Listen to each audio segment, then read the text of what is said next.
저는 중고등학교 시절에 바둑을 참 많이 두었습니다.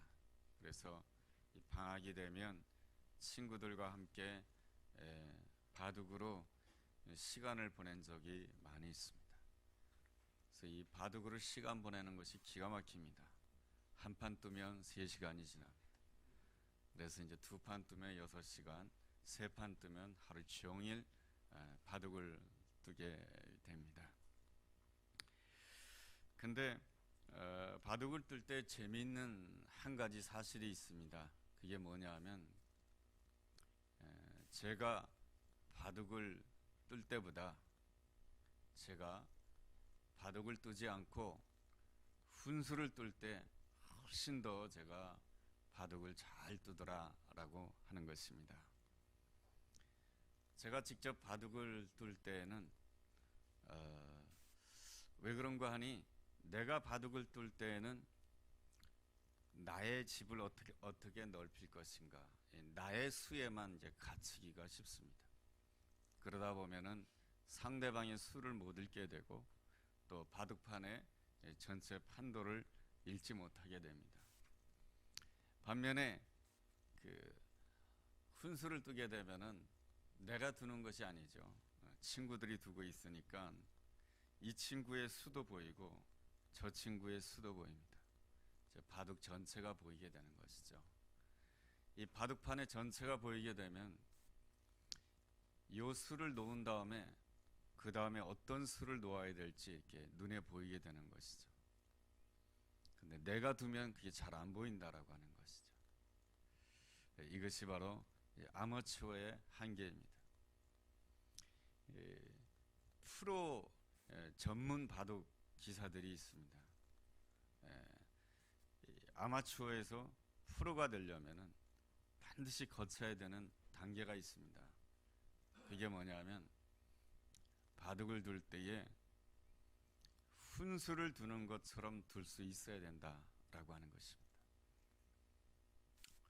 내가 그 바둑을 두는 당사자가 아닌 것처럼 그 바둑판에서 좀 떨어져서 객관적으로 수를 보면서 나의 수를 볼 뿐만 아니고 상대방의 수를 보고 그리고 바둑판의 전체의 수를 읽을 줄 알아야 프로 전문 기사가 될 수가 있는 것입니다. 우리 삶에도 그렇습니다.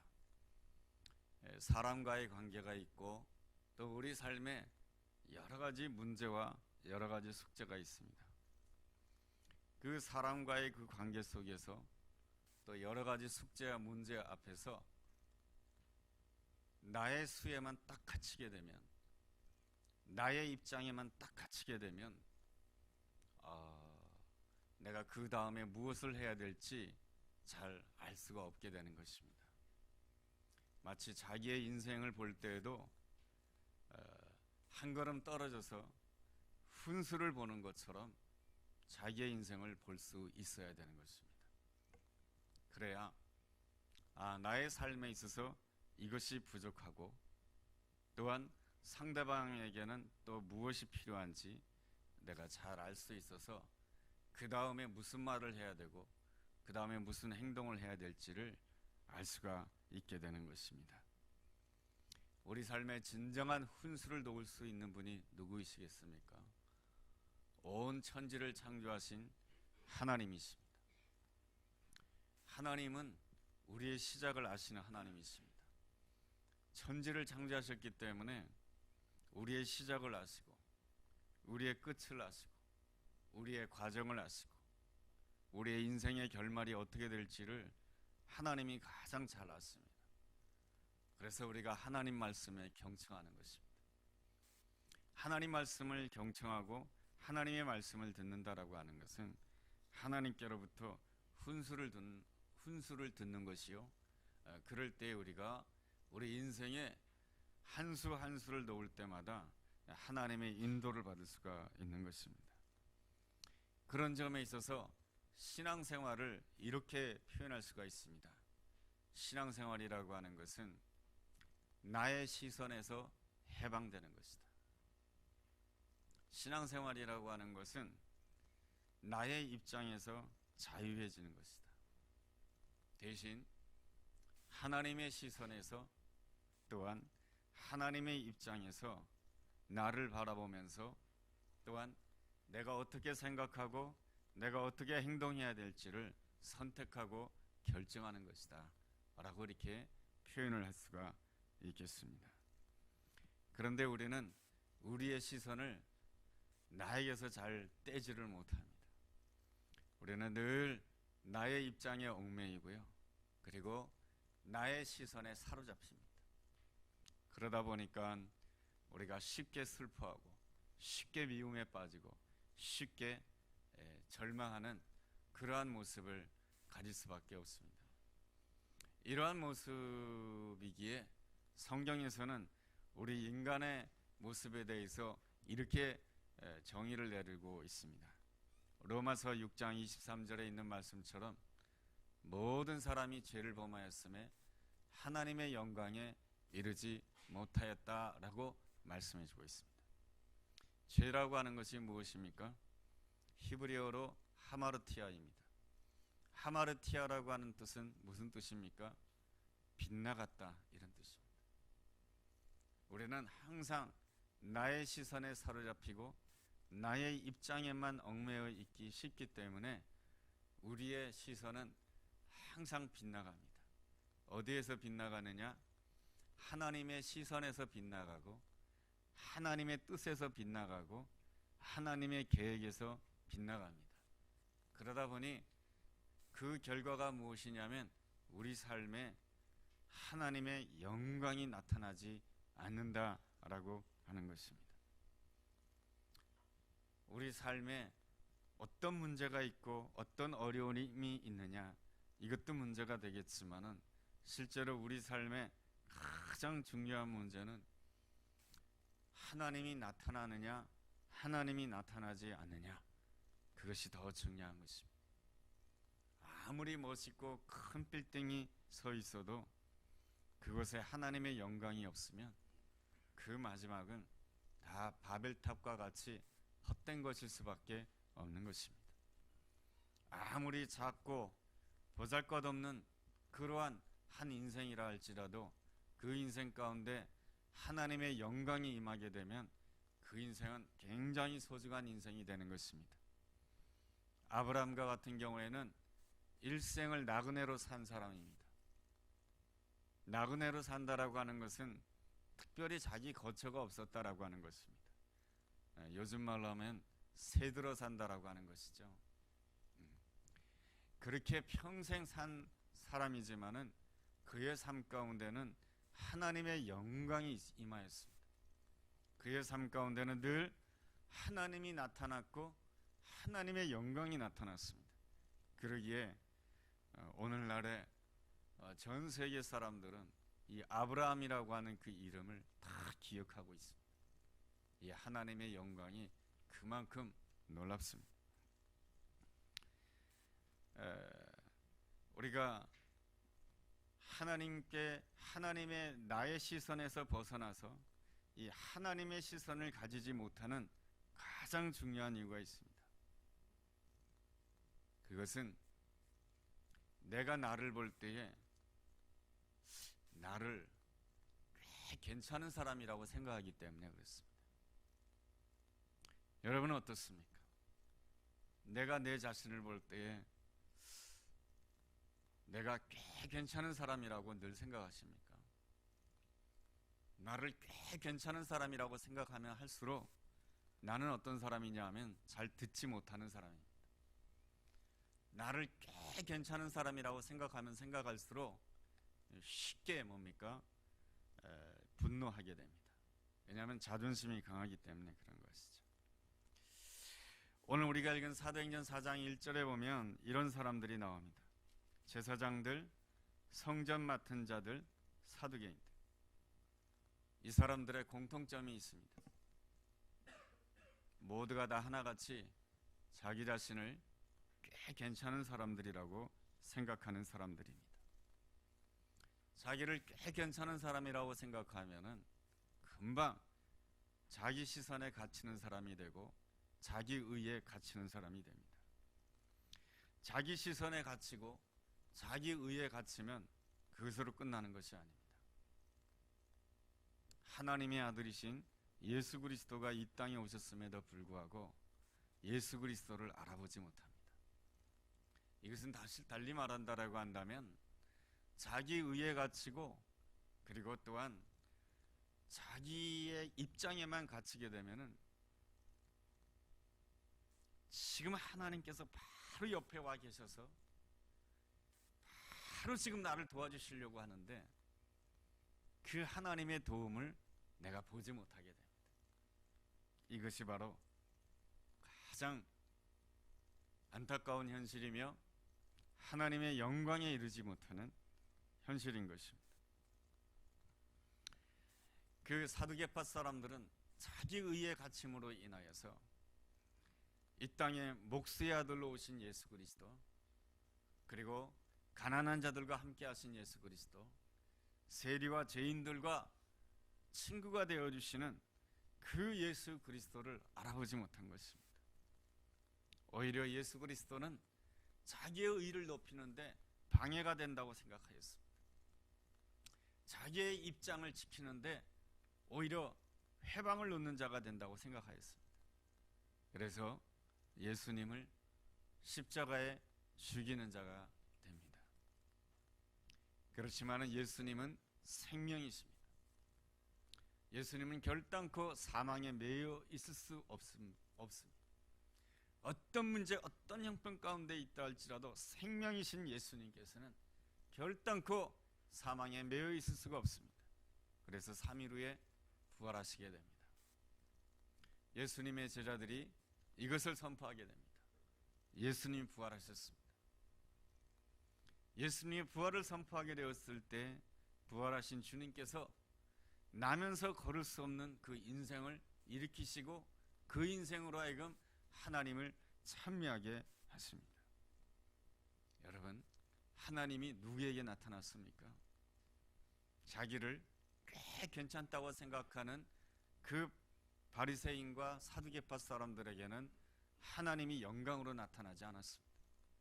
반대로 태어나면서부터 너무나도 제한이 많았고 태어나면서부터 아무것도 할 수 없었던 인생, 태어나면서부터 걸을 수 없었던 그 인생 가운데 하나님이 나타나 주셨습니다.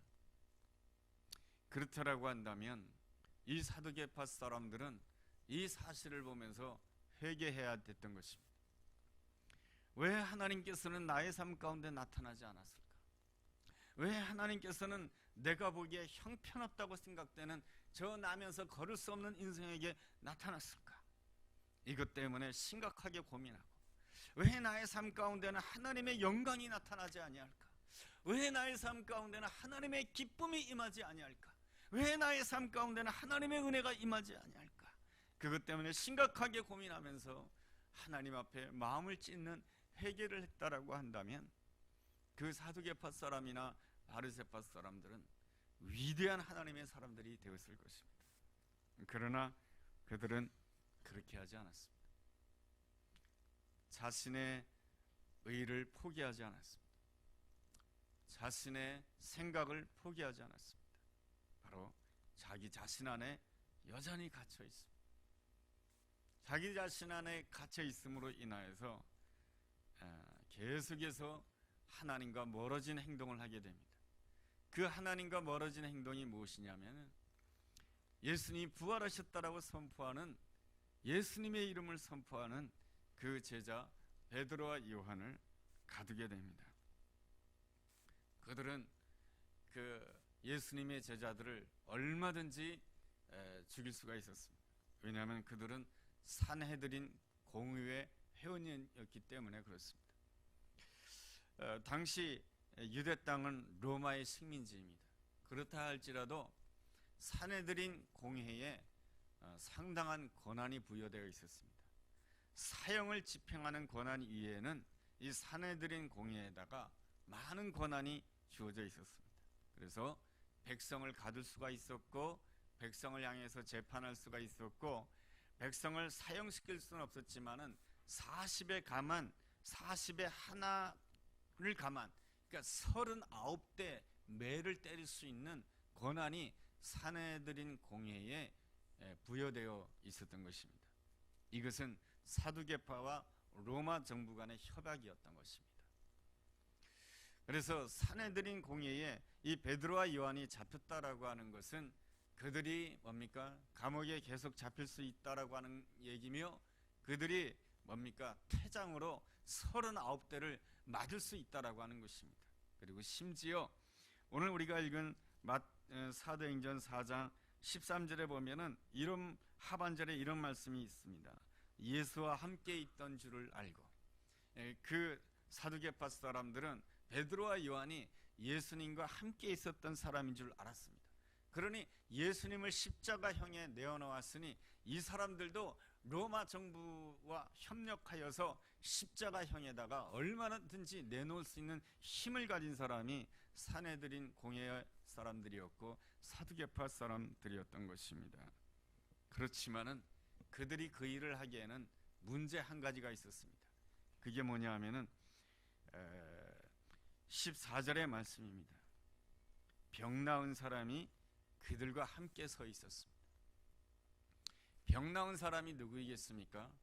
바로 나면서 걸을 수 없었던 그 사람이, 40세가 된 이 사람이, 나면서 걸을 수 없었던 사람이 바로 베드로와 요한 옆에 증거자로 서 있었다라고 하는 것입니다. 이제 사내들인 공의 앞에서 이 베드로와 요한이 재판을 받게 되었는데, 그 재판정에 누가 서 있었냐 하면은 병 나은 사람이 서 있었다라고 하는 것입니다.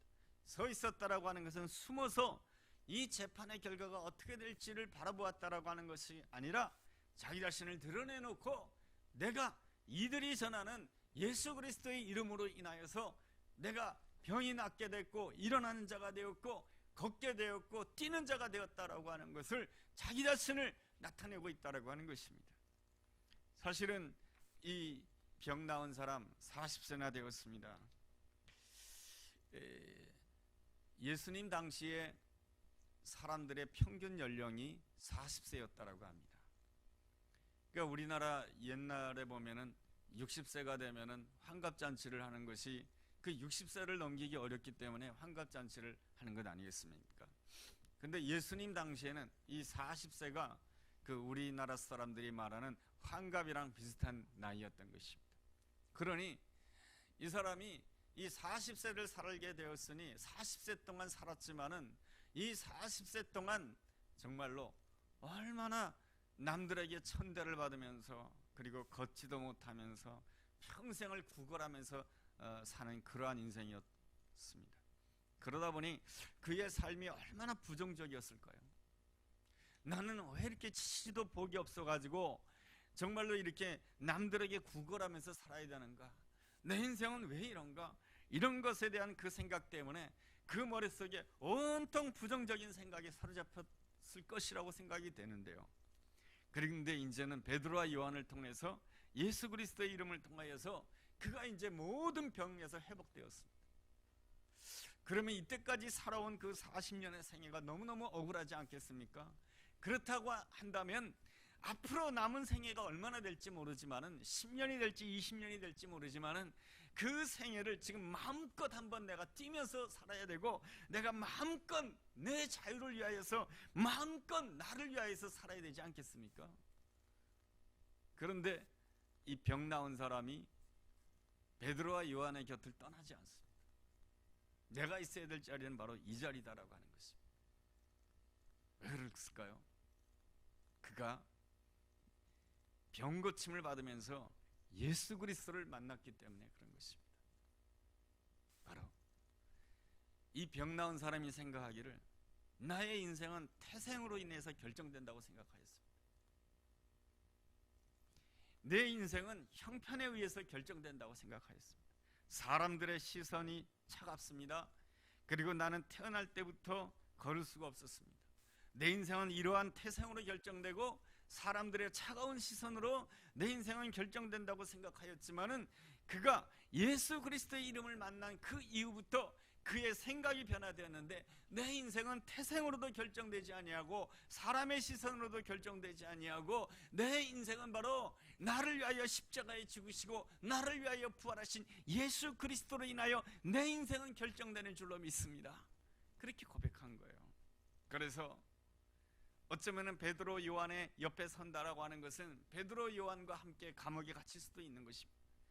베드로 요한 옆에 선다라고 하는 것은 베드로 요한과 똑같이 39대를 맞을 수가 있었습니다. 베드로 요한과 함께 선다라고 하는 것은 베드로 요한이 십자가에 만약에 못 박힌다라고 한다면, 예수님이 십자가형을 당한 것처럼 베드로와 요한이 십자가형을 당한다라고 한다면, 이 병 나은 사람도 소위 말해서 모함에 의해서 거짓 증거자임으로 인하여서 그 사람 역시 십자가형을 당할 수 있는 아주 어려운 상황 가운데 있었습니다. 그럼에도 불구하고 이 병 나은 사람이 이 베드로와 요한 옆에 있었습니다. 내가 있어야 될 자리는 이 자리다라고 하는 것입니다.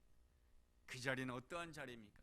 베드로와 요한은 예수와 함께 했던 자라고 표현되어 있습니다. 이 병 나은 사람은 병이 나은 다음에 어디에 있기를 원했냐면 예수님과 함께하는 자리에 있기를 원했던 것입니다. 그는 육체적으로 질병만 회복됐을 뿐만 아니라 영혼까지 회복되는 놀라운 은혜를 누린 사람이 된 것입니다. 이러한 삶을 사도행전 3장 19절에서는 새롭게 되는 날이라고 표현해주고 있고, 이러한 인생을 고린도후서 5장 17절에서는 그리스도 안에서 새로운 피조물이다라고 말씀해주고 있습니다. 이러한 병 나은 사람에 비해서 이 사두개파 사람들은 어떠하였습니까? 그들은 여전히 다른 사람들의 시선을 두려워하고 있었습니다. 그래서 17절에 이런 말씀이 있습니다. 이것이 민간에 더 퍼지지 못하게 그들을 위협하여 이후에는 이 이름으로 아무에게도 말하지 말게 하자 하고, 그들이 무서워했던 것은 민간인 것입니다. 그들이 무서워했던 것은 사람들이 말하는 것이었던 것입니다. 그래서 베드로와 요한을 그들이 죽일 수도 있었지만은 많은 무리들이 자신들을 반대할까봐 그것이 두려워서, 그리고 또한 병 나은 사람이 증거자로서 그 옆에 있는 바람에 이 베드로와 요한을 풀어주게 됩니다. 풀어주게 되었을 때 그냥 풀어주는 것이 아니고 그들을 위협하였습니다. 그러나 19절 말씀 보면 베드로와 요한이 이렇게 대답합니다. 베드로와 요한이 대답하여 이르되 하나님 앞에서 너희의 말을 듣는 것이 하나님의 말씀을 듣는 것보다 옳은가 판단하라. 나는 하나님 앞에서 생각하는 자이며 하나님 앞에서 선택하는 자이면서 하나님 앞에서 판단하는 자이다라고 하는 것입니다. 이것이 바로 무엇입니까? 모든 것을 하나님의 시선에서 바라본다라고 하는 것입니다. 사실 베드로와 요한이 본래 이런 사람들은 아니었던 것입니다. 베드로와 요한도 예수님을 따른다고 하였지만은 늘 나의 시선에 사로잡힌 자였던 것입니다. 나처럼 직업을 버리고 예수님을 쫓는 자라고 한다면, 예수님이 이스라엘의 왕이 된다라고 한다면 나는 예수님 우편에 앉아야 돼. 아니, 나는 예수님 좌편에 앉아야 돼. 예수님이 십자가의 길을 걸어가시려고 할 때 주님 그러시면 안 됩니다 라고 말했던 사람이 바로 베드로예요. 그리고 또한 그러한 생각을 품었던 똑같은 사람이 요한이었던 것입니다. 여전히 자기 시선에 머물면서 그들이 몸으로는 예수님을 따라다녔지만 여전히 자기 시선에 갇힌 그러한 사람들이었던 것입니다. 그러면서도 불구하고 베드로와 요한은 자기 스스로 생각하기를 나는 꽤 괜찮은 사람이라고 생각하였습니다. 나는 얼마든지 예수님 우편에 앉을 수 있는 사람이고 나는 예수님 좌편에 앉을 수 있는 꽤 괜찮은 그리스도인이라고 생각하였습니다. 그러나 예수님이 십자가에 못 박힐 때에 그들은 다 도망가게 됩니다. 그리고 달기 3번 울게 되었을 때 베드로는 내가 꽤 괜찮은 그리스도인이었다라고 하는 그 생각이 다 무너지게 됩니다. 나는 비겁자요, 도망자요, 형편없는 자요, 나는 실패자요, 나는 아무것도 할 수 없는 존재임을 철저하게 고백하면서 그가 하나님 앞에 기도하는 자가 됩니다. 그러기에 다른 것 신경 쓰지 않고 하나님께 집중하는 자가 됩니다. 그랬을 때 성령의 불이 임하게 되고, 성령의 불이 임하게 되었을 때 그들은 나의 시선을 성령의 불로 불태우고 하나님의 시선으로 모든 것을 바라보는 자가 됩니다. 요즘에 매일같이 레위기서를 묵상하고 있습니다. 레위기서 6장에 보면은 제사장이 해야 될 가장 중요한 일이 있습니다. 그게 무엇이냐면은 제단의 불을 꺼트리지 않는 것입니다. 제단의 불을 24시간 꺼트리지 않는 것입니다. 그렇다라고 한다면 우리가 왕같은 제사장으로서 제단의 불을 꺼트리지 말아야 되는데, 그렇다라고 한다면 우리가 세상 일을 하나도 하지 아니하고 오직 그냥 머리만 숙이고 하나님 앞에 기도만 하는 것이 제단의 불을 꺼트리지 않는 것일까? 저는 그렇게 생각하지 않습니다. 제단을 불을 꺼트리지 않는다라고 하는 것은 나의 시선을 죽이고 늘 하나님의 시선으로 바라보는 것입니다.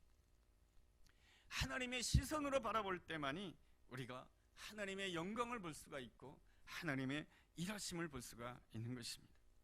성령의 기름 부음을 받은 이 베드로와 요한의 아름다운 점이라고 하는 것은 더 이상 자기 시선에 머물지 않았다라고 하는 것입니다. 하나님 시선에서 모든 것을 바라보았습니다. 이 사두개파 사람들이 산헤드린 공회가 이 베드로와 요한을 석방시켰을 때에 베드로와 요한은 자기 시선에만 머물게 되면 이렇게 생각하게 됩니다. 아유, 내가 이렇게 감옥에서 고생하였으니 내가 이제 쉬어야 되겠다. 아유, 내가 너무나도 고생하였으니 이제는 다시는 내가 사두개파 사람들의 눈밖에 나는 행동을 하지 말아야 되겠다. 내가 조심해야 되겠다. 이러한 생각을 했을 것입니다. 자기 시선에 갇히면 그렇습니다.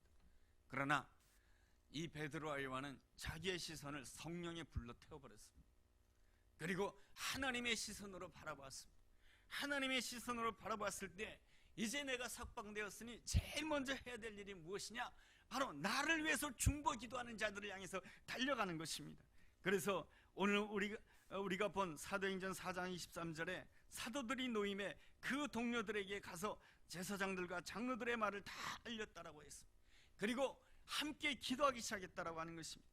기도하면서 제일 먼저 기도하는 내용이 무엇입니까? 하나님이 어떠한 분이신지를 기억하고 기도하는 것이죠. 24절에 하나님을 향해서 기도할 때 첫 번째로 부르는 하나님의 이름이 무엇입니까? 대주제여라고 하는 것입니다. 대주제여라고 하는 것이 무엇입니까? 하나님만이 진실로 이 땅을 다스리는 분이십니다. 하나님만이 진실로 내 인생을 결정하시는 분이십니다. 나의 상황이 형편이 이렇고 문제가 이렇지만은 내 모든 형편을 결정하신 분은 하나님이십니다. 내 인생을 결정하신 분은 하나님이십니다. 내 사업을 결정하신 분은 하나님이십니다. 이것이 바로 대주제이신 하나님을 부르는 신앙 고백인 것입니다. 여러분이 기도할 때 맨 처음에 하나님을 무엇이라고 고백하고 있습니까? 그것이 여러분의 신앙인 것입니다.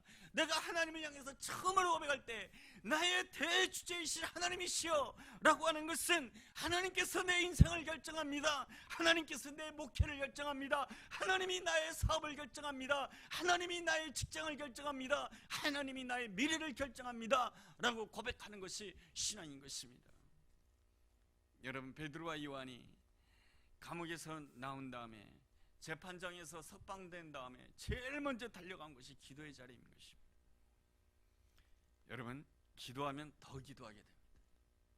그런데 기도를 쉬면 더 쉬게 됩니다. 여러분, 잘 아셔야 됩니다. 기도하는 사람은 더 합니다. 그런데 기도를 쉬면 더 쉬게 됩니다. 베드로와 요한이 그 감옥 안에서 기도하지 않았겠습니까? 기도했을 때 그들은 나오자마자 기도의 자리로 달려갔습니다. 그리고 하나님을 향해서 고백합니다. 대주제이신 하나님이시여, 천지를 창조하신 하나님이시여, 하나님만이 우리의 인생을 결정하시고 우리의 미래를 결정하시며 이 땅의 미래를 결정하십니다. 그 다음에 그들이 기도한 내용이 무엇입니까? 27절과 28절입니다. 27절과 28절에 이러한 말씀이 있습니다. 과연 헤롯과 본디오 빌라도는 이방인과 이스라엘 백성과 합세하여 하나님께서 기름 부으신 거룩한 종 예수를 거슬러 하나님의 권능과 뜻대로 이루려고 예정하신 그것을 행하려고 이 성에 모였나이다. 전에는 이렇게 생각하였습니다. 베드로와 요한이 자기 시선에만 갇혔을 때, 자기 입장에만 갇혔을 때 왜 예수님이 십자가를 져야 되느냐? 왜 아무 죄 없으신 예수님이 십자가의 고통을 겪어야 되느냐? 왜 우리가 예수님을 따라다니다가 이 고생을 해야 되느냐? 이러한 생각 속에 사로잡혔다라고 한다면 지금은 나의 시선을 불태우고 하나님의 시선을 보게 되었을 때 그때 본디오 빌라도와 그때 헤롯과 그때 사두개파와 그때 바리새파 사람들이 다 한 마음이 돼가지고 예수님을 죽인 그 이유를 이제 알겠다. 그 이유는 바로 예수 그리스도의 십자가를 통해서 우리 모두를 구원해 주시기 위한 것이며 부활의 권능이 어떠하다는 것을 온 세상에 알리기 위한 것이구나. 이것이 바로 하나님의 섭리요, 이것이 하나님의 계획이요, 이것이 하나님의 연단이요, 하나님의 뜻이고 하나님이 이루시고자 하는 놀라운 계획이었구나. 지난날에 있는 모든 과거가 하나님의 뜻과 계획으로 전부 다 해석되는 놀라운 역사가 일어나는 것이죠. 이것이 바로 무엇입니까? 나의 시선을 불태우고 하나님의 시선으로 모든 것을 바라보는 자에게 주어지는 놀라운 평강의 그 아름다운 이 평강의 기도인 것이죠. 이 모든 것이 하나님의 뜻을 이루기 위해서, 이 모든 것이 하나님의 계획을 이루기 위해서. 왜 내가 이러한 아픔을 겪어야 됩니까? 왜 내가 이 문제를 겪어야 됩니까? 그렇게 기도했다가 이제는 나의 시선을 불태우고 하나님의 시선으로 기도하게 됐을 때 그랬군요, 하나님의 계획 때문에 그랬군요. 요셉이 그렇게 고백하지 않습니까? 내가 이 애굽 땅에 노예로 팔린 것은 당신들이 팔았기 때문이 아닙니다. 하나님이 우리 모두를 구원해 주시기 위해서 나를 이곳에 먼저 보낸 것입니다. 이것이 뭡니까? 나의 시선에서 해방된 신앙 고백입니다. 나의 입장에서 해방된 하나님의 시선이, 이 하나님의 시선으로 훈수를 두듯이 나를 볼 줄 알아야 돼요. 이게 바로 이 성숙한 그리스도인의 모습인 것이죠. 그러면서 제자들이 간구를 합니다. 첫 번째 간구가 사도행전 4장 29절에 나와 있습니다. 그들의 위협함을 굽어보시옵소서.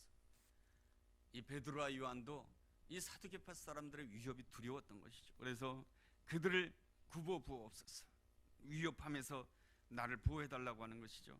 두 번째 기도 제목은 담대히 하나님 말씀을 전하게 하여 주옵소서. 30절에는 표적과 기사가 예수 그리스도의 이름으로 나타나게 하여 주옵소서. 그 30절의 기도는 바로 하나님이 나타나게 하여 주옵소서. 하나님이 나타나기를 원합니다. 제가 이 본문을 보면서 깨달은 것이 있습니다. 내가 설교를 잘하는 것보다 더 중요한 것이 있습니다. 예배 시간에 하나님이 나타나는 것입니다. 내가 찬양을 잘하는 것보다 더 중요한 것이 있습니다. 내가 악보를 틀리지 않고 잘하는 것보다 더 중요한 것이 있습니다. 찬양 가운데 하나님이 나타나는 것입니다. 내가 멋있는 미사역으로 기도하는 것보다 더 중요한 것이 있습니다. 그 기도 가운데 하나님이 나타나는 것입니다. 너의 삶 가운데 하나님이 나타나고 있습니다. 내 한 주간의 삶 가운데 하나님이 나타나고 있습니다. 예배 가운데 하나님이 나타나고 있는지, 하나님이 나타나지 않고 내 마음이 미지근하고 내 마음이 아무것도 아닌 것이라고 한다면 그것 때문에 우리는 마음을 찢고 하나님 앞에 기도할 수 있어야 되는 것입니다. 하나님이 나타나기를. 우리는 나의 문제, 나의 어려움에 갇히게 되면은, 나의 시선에 갇히게 되면은 하나님의 시선으로 모든 것을 볼 수가 없습니다. 여러분, 하나님의 영광은 나의 시선 가운데 나타나는 것이 아닙니다. 하나님의 영광은 하나님의 시선 가운데 나타나는 것입니다. 여러분, 우리 가정 가운데 하나님의 영광이 나타나야 되지 않겠습니까? 여러분, 우리 사업 가운데 하나님의 영광이 나타나고, 나의 직장 생활에 하나님의 영광이 나타나고, 나의 자녀들의 삶 가운데 하나님의 영광이 나타나야 되지 않겠습니까? 그러면 하나님의 불 속에서 나의 시선을 태워야 됩니다.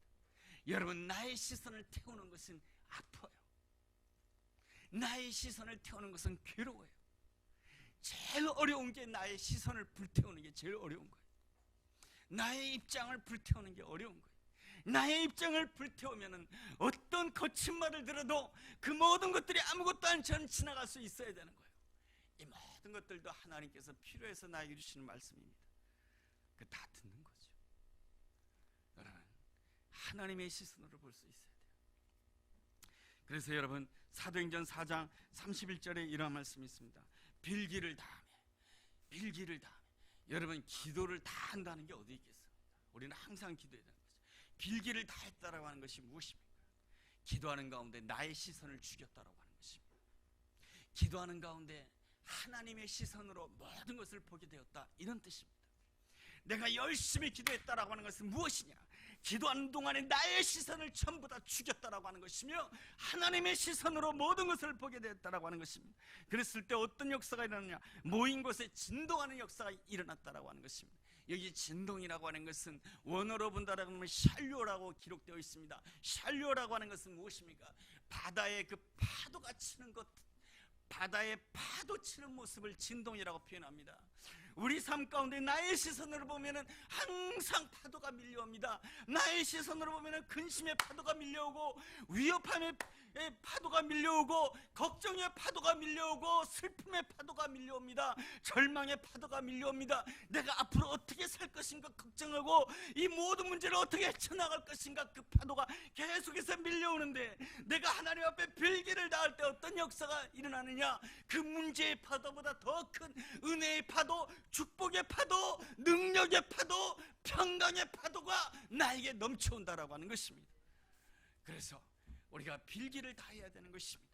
나의 시선을 죽이고 하나님의 시선으로 모든 것을 고백하며 볼 수 있는 그 신앙 고백을 가지게 되었을 때 세상의 파도가 아무리 거세다 할지라도 하나님의 은혜의 파도가 더 크게 나를 덮치게 될 줄로 믿습니다. 이 파도는 계속 오는 것입니다. 문제의 파도도 계속 오지만 하나님의 은혜의 파도도 계속 오는 것입니다. 여러분, 문제의 파도가 아무리 세다 할지라도 하나님의 은혜의 파도, 능력의 파도, 축복의 파도가 더 큰 줄로 믿습니다. 이 한 주간 동안에도 하나님께서 더 큰 축복의 파도로 우리와 함께 할 것을 믿습니다. 이 시간에 우리 함께 기도하는 시간을 가지겠습니다.